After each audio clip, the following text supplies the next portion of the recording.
ये भगवान की योग माया बड़ी विलक्षण, विचित्र और अलौकिक है। आपका जैसा भी भाव वैसे आपको भगवान दिखाई दे, पक्का मानिए। आप स्त्री भाव से देख रहे हैं तो भगवान आपको स्त्री रूप में आपके पास है, पुत्र भाव से पुत्र रूप में आप जान नहीं पा रहे, वही है, दूसरा नहीं है। हजारों बार बता चुके हैं, ना मानने और ना जानने पर भी आपके हृदय में सत्ता उन्हीं की है। जिस दिन वो भगवान अंतर ध्यान हो जाते, प्यारे पुत्र, प्यारी पत्नी, प्यारे सुहृद मित्र आदि को आप चिता में जला देते हैं, तो था ना आपके हृदय में आदर, पर आप अनजाने से भी भगवान का ही आदर करते हो। अगर जान करके आदर कर लो तो तुम मुक्त हो जाओ इस दुख से, इस प्रपंच से। श्री भगवान कहते हैं कि मेरे अज अविनाशी स्वरूप को ये मूल लोग नहीं जानते हैं, केवल वही जान सकता है जो मेरा आश्रय लेकर के मेरे को पुकारता रहता। भजन का मतलब तब पुकारना, भगवत चिंतन करना। वेदाहम शमतीतानि वर्तमानानि चार्जुन भविष्याणि च भूतानि माम तु वेद न कश्चन। हे अर्जुन, जो प्राणी भूतकाल में हो चुके हैं तथा जो वर्तमान में है और जो भविष्य में है, उन सब प्राणियों को मैं जान रहा हूं। जैसे आंवला ऐसे रख लो तो चारों तरफ से देख सकते हैं, ऐसे भगवान अनंत ब्रह्मांडों के जीवों को एक साथ देख रहे हैं। यही भगवान की भगवत्ता, एक साथ देख रहे हैं।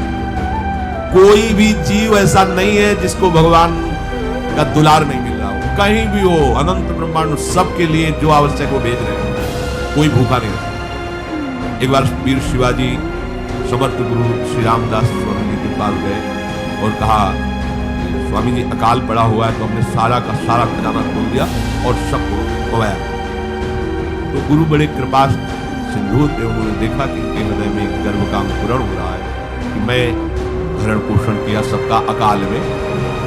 उन्होंने कहा कि शिवू यह घोड़ा उठाओ, आओ चलो हमारे साथ। एक बड़ा पत्थर का, इसे तोड़ो। हमारा जीव तोड़ा, हटाया तो नीचे मिट्टी में दबा हुआ स्वस्थ में ढके कैसा। बोले इसको किसने दिया? देखो ना कितना स्वस्थ है, पुष्ट है, इसको कौन आहार दे रहा है, इसको कौन प्राण पोषण कर रहा है? बोले भगवान। तो बोले तुम कैसे दाता बन? संपत्ति तो सब भगवान की है, भगवान ही सबका, यह हम मत करो कि तुम पोषण करते हो। नहीं, छोटी सी वृत्ति को भी गुरुदेव बर्दाश्त नहीं करते। जो गुरु शरणागत होता है वो उनकी बात समझता है, अन्यथा वो अपनी मनमानी वृत्ति को ही आदर देता है, गुरु की आज्ञा वृत्ति को नहीं देता। छोटा सा भी अभिमान का कण अपने जनों में गुरुदेव को बर्दाश्त नहीं होगा, क्योंकि यही भगवत प्राप्ति में बाधा बन जाएगा। कितने जीव चराचर जगत में, देखो हमारे भगवान की भगवत्ता, सबको देख रहे हैं, सबको व्यवस्था दे रहे हैं, सब कुछ देख रहे हैं। 3 प्रकार की लीला हो रही, कहीं पालन लीला, कहीं सृजन लीला, कहीं विनाश लीला, उन्हीं के द्वारा हो रही, वही देख रहे, वही कर रहे। अगर ये बात तुम्हारी समझ में आ जाए तो अभी भगवान की शरण हो। अहम के कारण ये बात समझ में नहीं आती। जो भूतकाल में हो चुके हैं, वर्तमान में हैं, जो भविष्य में होंगे, सबका प्रभु वर्तमान की तरह देख रहे, दर्शन कर रहे। परंतु मुझे मेरे भक्त के सिवा कोई नहीं जानता है।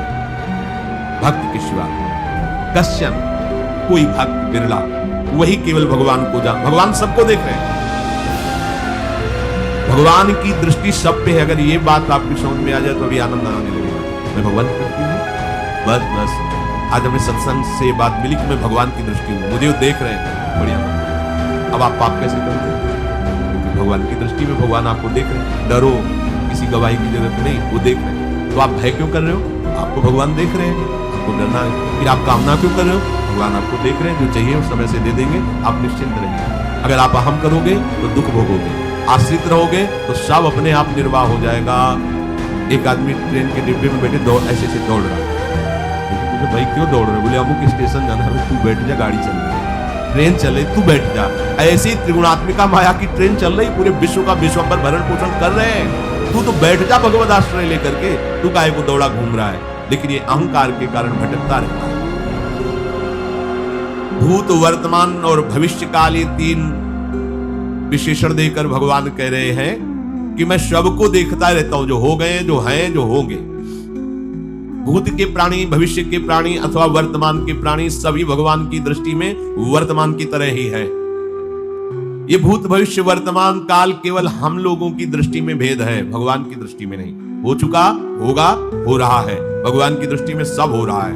पीछे का भी, अब का भी, सब सामने चल रही सीन। हमारे हृदय में विश्वास हो जाए प्रभु हमें देख रहे हैं। अभी तो हमें ये नहीं पता कि हम भजन कर रहे हैं, भगवान पता नहीं जान रहे हैं कि नहीं जान रहे। अभी भक्ति में रंग आ जाए अगर ये बात समझ में आ जाए कि प्रभु देख रहे हैं। देखो जब हमारे गुरुजन बैठकर सुनते हैं और जब गाने का अवसर मिलता है तो ज्यादा उत्साह होता है कि बैठे सुन रहे हैं। ऐसे ही अगर हम मान लें कि हमारे प्रभु सुन रहे हैं, हम जो भजन करें हमारे प्रभु देख रहे हैं, जो सेवा करें भगवान हमारे स्वीकार करें, प्रियालाल स्वीकार करें, अभी भक्ति का रंग आ जाए, ये बात हमारे हृदय में बैठ जाए कि मैं हर समय प्रभु की दृष्टि में हूं, हर समय मैं अपने आराध्य देव की दृष्टि में हूं, कितना आनंद आएगा। अंदर से सोचो जरा, हर समय वो हमें देख रहे हैं, वो कह रहे हैं मैं देख रहा हूं। पीछे जो तुम किए वो देख रहे हैं वर्तमान की तरह, अभी जो वो तुम देख रहे हैं, आगे जो करोगे वो भी देख रहे हैं। वो पहले से उनको सब पता है तुम ऐसे ऐसे चलोगे, ऐसे ऐसे कार्य करोगे।